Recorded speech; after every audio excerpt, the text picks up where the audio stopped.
You know, deep in the heart of the Serengeti, there's a story that really makes you question everything you think you know about the laws of the wild. It's a story about a king's fall from grace, an unbelievable burden, and a secret that was held for 2 long years, a secret that reveals the true meaning of loyalty and sacrifice. So our story begins with a wildlife photographer. Let's call him Mark Thompson. Now, this guy's a veteran. He thinks he's seen it all out there. But on this one particular day, he zooms his lens in on a sight that would just haunt him forever, a magnificent rare albino lion.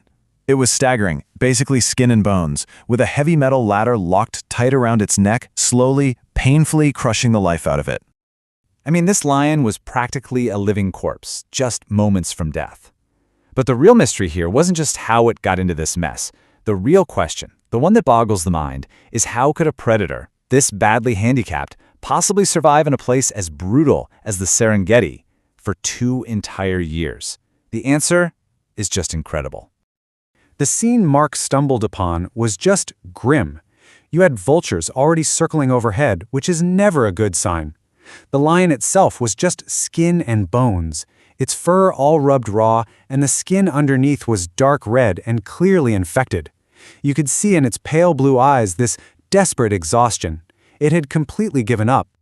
Now, to understand how things got this bad, we've got to hit the rewind button. 2 years before this moment, this animal was no victim. This was a king.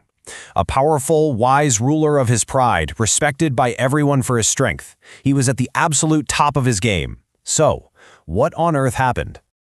Well, here's how it all went down. A total cascade of tragedy. And it starts with an act of pure heroism. He's saving his own cub from a cobra. But it happens near some human trash at an old campsite. And in that split second of being a hero, his head gets wedged inside this metal ladder. A single moment of love for his family just became a 2-year-long death sentence. And this is where the story seems to get its villain. With the king now disabled and a terrible drought hitting the land, his younger brother, this big, scarred lion known for being ambitious, he steps up. And he's the one who says they need to migrate, which means leaving the wounded king behind. You can just imagine the whispers, everyone assuming he planned this all along to steal the throne. Okay, so let's jump back to the present. Mark's on the line with a rescue team, but there's still a ways out, and time is running out. This dying king is completely helpless, and out here in the Serengeti, weakness is basically an open invitation to every predator around. Danger was closing in, and it was closing in fast. This sunlight glinting off that metal ladder, it's like a beacon, and pretty soon a pack of hyenas shows up. Mark, thinking fast, rigs up this makeshift electric fence using his car battery and some tent poles. And hey, for a minute, it actually works. But the alpha hyena is terrifyingly smart. It doesn't tell the pack to touch the wire, it tells them to dig up the poles. And just like that, the whole defense collapses. Just as the hyenas charge in for the kill, a deafening roar rips through the air. Out of nowhere, another massive albino lion appears. This one with a big scar across its face. It's the king's younger brother. He stands there alone, looking wounded and exhausted, facing down a relentless pack of over 20 hyenas. The odds are just impossible. And in this absolutely stunning display of raw power, the brother drives off the entire pack. But the fight takes everything out of him. He's covered in wounds, and as the last hyena runs for it, he just collapses. Mark is just stunned, his mind racing, trying to process what he just saw. Who was this lion, and where did he come from? Mark rushes over to the collapsed hero, and he spots something on his ear, a tiny scar from a microchip implant. He pulls out a scanner. The ID that flashes on the screen, SG 2016-23, it stops him cold. He knows this lion. He's the one who tagged him 10 years ago as a cub. And that meant he could pull up the lion's entire GPS history and finally uncover the truth. And the GPS data reveals a truth that is just breathtaking. For 2 years, this brother wasn't a traitor. He was a secret guardian. Every single week, he would travel dozens of kilometers away from the pride, make a kill, and secretly leave it for his exiled older brother. He fought off other predators, protecting him from the shadows, all without anyone knowing.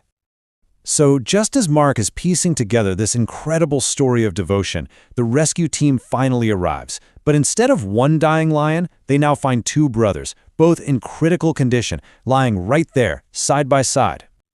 Now, saving the younger brother was a race against the clock, for sure. But freeing the king, that was a completely different and horrifying challenge.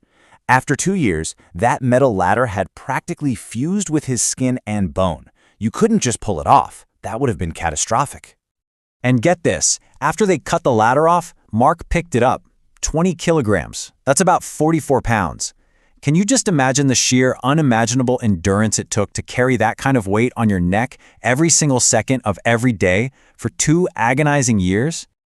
The vet, Dr. Sarah, she came up with a pretty risky plan. They used a medical cooling spray to keep the metal from overheating and burning the lion's skin, while a team member very carefully cut through the rungs with a portable electric saw. It was this tense, hour-long procedure, a desperate attempt to fix the damage caused by a single piece of human trash. So both brothers were rushed to an animal hospital for some serious intensive care. Their story, though, wasn't quite over. 2 months later, we get the incredible conclusion to this whole thing. 2 months go by. Mark's back in the Serengeti, and he looks through his lens, and there they are, the pride, whole again. Fully recovered, the 2 brothers are walking side by side, co-ruling the family that they both sacrificed so much to protect. The king was restored not just by his own strength, but by the secret, unwavering loyalty of his brother. Mark knew instantly what the title of his next documentary had to be, A King's Burden. It's such a simple phrase, but it carries the weight of a 2-year sacrifice and a bond that proved stronger than ambition, stronger than starvation, and even stronger than the harshest laws of nature.